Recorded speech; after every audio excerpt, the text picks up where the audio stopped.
السلام عليكم ورحمة الله وبركاته. أعوذ بالله من الشيطان الرجيم. بسم الله الرحمن الرحيم.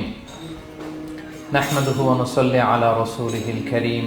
أما بعد فأعوذ بالله من الشيطان الرجيم. بسم الله الرحمن الرحيم. ياسين والقرآن الحكيم إنك لمن المرسلين على صراط مستقيم. صدق الله العظيم. رب اشرح لي صدري ويسر لي امري واحلل عقدة من لساني يفقهوا قولي. সূরা ইয়াসিনের নাম শুনেছেন না আপনারা সবাই? মুখস্থ আছে না অনেকের? আমরা ছোটবেলা থেকে দেখতাম যে আমাদের দাদিরা, নানিরা, মায়েরা, খালারা ওনারা সূরা ইয়াসিন সকালবেলা পড়তেন, তাদের মুখস্থ ছিল সূরা ইয়াসিন। তো সূরা ইয়াসিন দুইটা পারায় একসাথে করে অবস্থিত, 22 এবং 23 পারা। এটা মাক্কি সূরা, ধারাক্রম অনুসারে এটা কোরআনের 36 নম্বর সূরা। এই সূরাটির আয়াত সংখ্যা মোট 83। এই সূরার অনেক ফজিলত আছে, কিন্তু ফজিলতগুলো বেশিরভাগ দুর্বল সনদের। একটা শুধু হাসান পর্যায়ের হাদিস পাওয়া যায়, বাকি সব দুর্বল। তো দুর্বল হলেও সমস্যা নাই, ফজিলতের ক্ষেত্রে দুর্বল হাদিস গ্রহণ করা যায়। কি কি আছে? এক হাদিসে সুনানে তিরমিজির বর্ণনায় রাসূল সাল্লাল্লাহু আলাইহি ওয়াসাল্লাম বলেছেন, ইন্না লিকুল্লি শাইআন কলবান ওয়া কলবুল কুরআনি ইয়াসিন। সব জিনিসের হৃদয় আছে, আর কোরআনের হৃদয়ের নাম হচ্ছে সূরা ইয়াসিন। যে ব্যক্তি একবার সূরা ইয়াসিন পড়ে, সে 10 বার পুরো কোরআন পড়ার সওয়াব পেয়ে যাবে। এটা একটা ফাজিলাত। আচ্ছা, আরেক ফাজিলাতে আছে, রাসূল সাল্লাল্লাহু আলাইহি ওয়াসাল্লাম বলেছেন, ইকরাউ সূরাতা ইয়াসিন আলা মাউতাকুম। তোমাদের মুমূর্ষদের সামনে বসে সূরা ইয়াসিন পড়ো। মৃত্যু পথযাত্রী এখনই মারা যাবে, অসুস্থ হয়ে পড়ে আছে, তাদের যাতে কষ্ট কম হয়, লাঘব হয়, রাসূল সাল্লাল্লাহু আলাইহি ওয়াসাল্লাম বলেছেন সূরা ইয়াসিন তার সামনে বসে পড়ো। কেন? এটা আমি সামনে বলবো। এগুলো দাঈফ সনদের। হাসান পর্যায়ের একটা মাওকুফ হাদিস আছে, ইবনে আব্বাস রাদিয়াল্লাহু তাআলা আনহু বলতেন যে ব্যক্তি মান ক্বারা ইয়াসিন হিনা ইউসবিহু, সকালবেলা যদি কেউ সূরা ইয়াসিন পড়ে, তাহলে সারা দিনের সব কাজগুলো আল্লাহ তার জন্য সহজ করে দেয়। আবার রাতে যদি কেউ সূরা ইয়াসিন পড়ে, সারা রাতের সব কাজ তার জন্য আল্লাহ তাআলা সহজ করে দেয়। এবং ইবনু কাসির ওনার তাফসির মিন তাজরিবাতিহি, মানে তার এক্সপেরিয়েন্স থেকে, কোনো হাদিস দলিল না, ওনার অভিজ্ঞতা থেকে বলেছেন যে আমি যখনই কোনো বিপদে পড়েছি, সূরা ইয়াসিন তেলাওয়াত করার পর আল্লাহ তাআলা ওই কাজটা আমার জন্য সহজ করে দিয়েছেন। এখন সূরা ইয়াসিন বেশি বেশি তেলাওয়াত করবেন তো নাকি? মাশাআল্লাহ, ঠিক আছে। মাক্কি সূরাগুলোর মূল প্রতিপাদ্য বিষয় হচ্ছে তাওহীদ, রিসালাত, আখিরাত। মাক্কি সূরাগুলো সাধারণত তাওহীদ, রিসালাত এবং আখিরাত নিয়ে কথা বলে। সূরা ইয়াসিনও তার ব্যতিক্রম নয়। এই সূরার মূল কথা তাওহীদ, রিসালাত এবং আখিরাত। বিশেষ করে পুনরুত্থান, পুনরুজ্জীবন, the concept of resurrection, life after death. মৃত্যুর পরে যে আবার আমরা জাগবো ঘুম থেকে, আবার জীবন হবে, আবার বিচার হবে, এটা বিশ্বাস হয় আপনাদের? হ্যাঁ, মক্কার লোকদের বিশ্বাস হতো না। তারা অবাক হয়ে শুনতো রাসূল সাল্লাল্লাহু আলাইহি ওয়াসাল্লামের কাছ থেকে যে বলে কি, আমরা মরে যাব, পচে যাব, গলে যাব, জীর্ণ শীর্ণ হয়ে যাব, আমাদের হাড্ডি খুঁজে পাওয়া যাবে না, অস্তিত্ব পাওয়া যাবে না, আবার আমরা নাকি জীবিত হব, আবার নাকি উঠবো, আবার বিচার, আবার কি কি বলে মুহাম্মদ। তারা মিলাতেই পারতো না এটা। এজন্য তাদের কাছে দ্য কনসেপ্ট অফ আখিরা, life after death, specially the concept of রেসারেকশনটাকে ক্লিয়ার করার জন্য আল্লাহ তাআলা এই সূরাটা নাযিল করেছেন। তাহলে এই সূরার সেন্ট্রাল থিম, মূল প্রতিপাদ্য বিষয় হচ্ছে পুনরুজ্জীবন বা পুনরুত্থান, মানে আবার যে আমরা পুনরায় উঠবো। বিশ্বাস হয় আপনাদের? হ্যাঁ, এটা কিন্তু মহাসত্য, বিশ্বাস রাখতে হবে আমাদের যে না, মরে গেলে সাময়িক দেখা যায় পচে যায়, কিন্তু আবার আমরা উঠবো। এবং এজন্যই মুমূর্ষু ব্যক্তির সামনে সূরা ইয়াসিন পড়তে বলা হয়েছে। আপনি যখন সূরা ইয়াসিন পড়বেন, তার সামনে কাইন্ড অফ আপনি তাকে বোঝাতে যাচ্ছেন যে আপনি প্রকৃতপক্ষে মারা যাচ্ছেন না, এটা আপনার জীবনের পূর্ণ সমাপ্তি নয়, বরং এটা এই নশ্বর দুনিয়া থেকে আপনার অস্তিত্বের সাময়িক একটা বিদায়। কেউ যে মারা যাচ্ছে, আমার দাদা, আমার বাবা মারা যাচ্ছে, আমরা বিদায় দিচ্ছি, আজীবন হারাই ফেললাম নাকি তারে আমরা? কি সে কি আজীবনের জন্য মিসিং? সাময়িক একটা বিদায়, একটা শর্ট ব্রেক। ওনার অস্তিত্বের এই নশ্বর দুনিয়া থেকে ওনার অস্তিত্বের সাময়িক একটা বিদায়, কিন্তু পরবর্তী দুনিয়ায় তিনি কিন্তু আবার অনন্ত জীবন লাভ করবেন। তার মানে শারীরিক একটা মৃত্যু হচ্ছে, তার রুহের কোনো মৃত্যু নেই, হয় ইল্লিনে নয় সিজ্জিনে। ঠিক কিনা বলেন? আমাদের রুহগুলো কিন্তু মরে না, এটা আল্লাহর অর্ডারে ঢুকেছে, আল্লাহর অর্ডারে বের হয় ইল্লিনে নয় সিজ্জিনে। বিশ্বাসীদের রুহগুলো ইল্লিনে থাকে, আমাদের রুহগুলো যেন সেখানে থাকে, আমরা আল্লাহর কাছে কামনা করি, আমরা করি আমিন। এজন্যই মৃত ব্যক্তিদেরকে আশাব্যঞ্জক করার জন্য এই সূরার মধ্যে যে কথাগুলো বোঝানো হচ্ছে যে আবার আপনি উঠবেন, আবার জীবিত হবেন, আবার আমরা মিলিত হব, বিচারের মুখোমুখি হব, আবার আমরা জান্নাতে একত্রিত হব, আমাদের গেট টুগেদার হবে, আমাদের রিট্রিট হবে, মানে মৃত্যুর মধ্যে আমরা আনন্দ খুঁজে বেড়াই নাকি?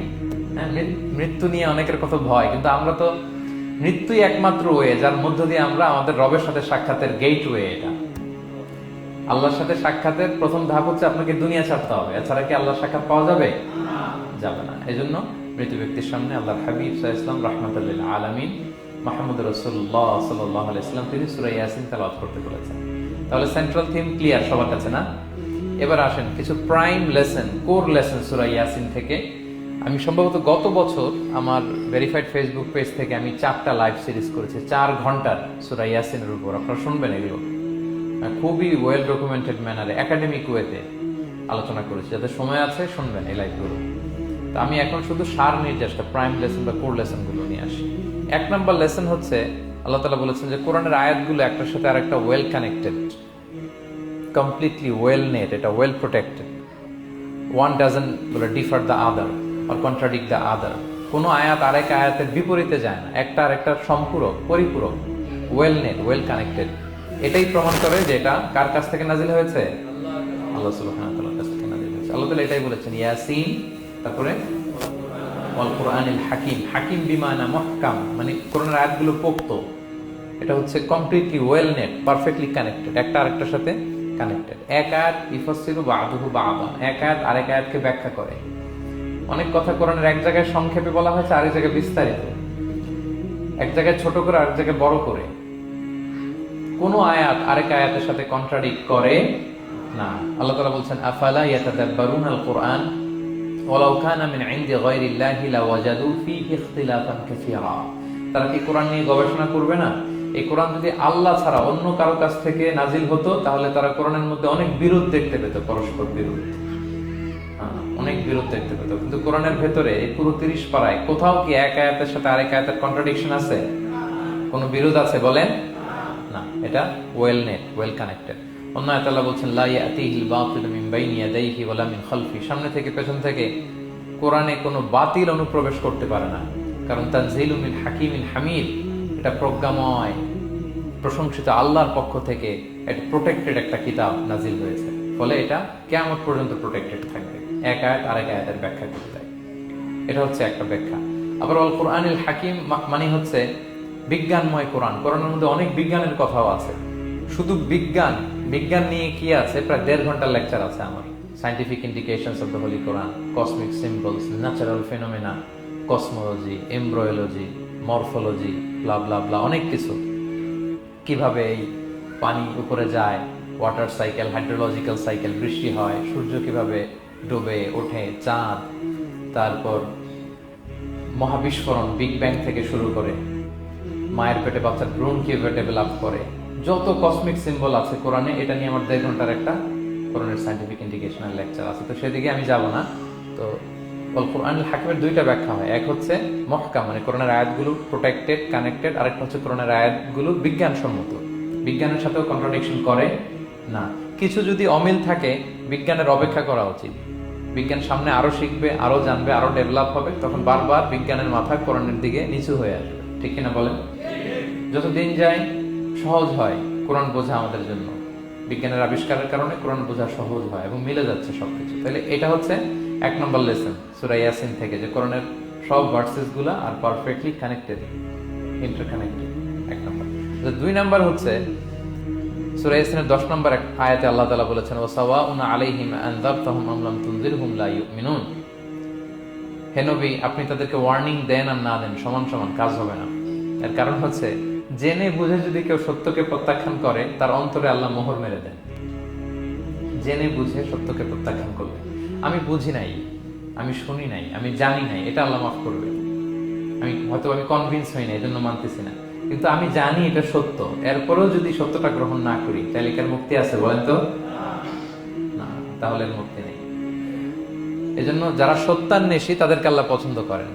ভুল করে না এরকম কোনো মানুষ নাই পৃথিবীতে। সবাই আমরা ভুল করি, সবার ভুল হয়, এটাতে কোনো অসুবিধা নেই।